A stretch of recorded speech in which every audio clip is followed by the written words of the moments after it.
25 мая, Чеченская Республика, Шалинский район, село Сержень-Юрт. Большой сад в селе в Сержень-Юрте. Вот такие вот красивые олени выходят из леса. Охота на крупную дичь в республике запрещена. Животные перестали бояться человека.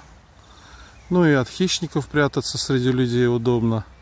Так вот выходят у нас, пасутся лесные наши олени.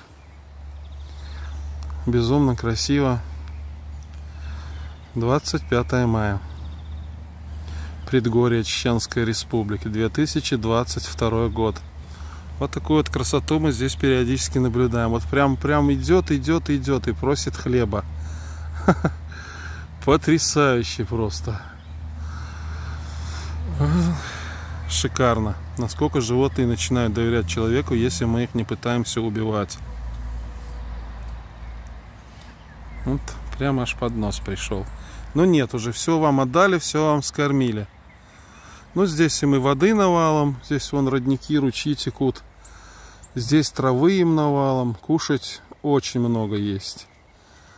Зелень кругом, абсолютно их нет у них проблем ни с пропитанием, ни с охраной. В село хищники не приходят. Аслан Гапаев, Чеченская Республика.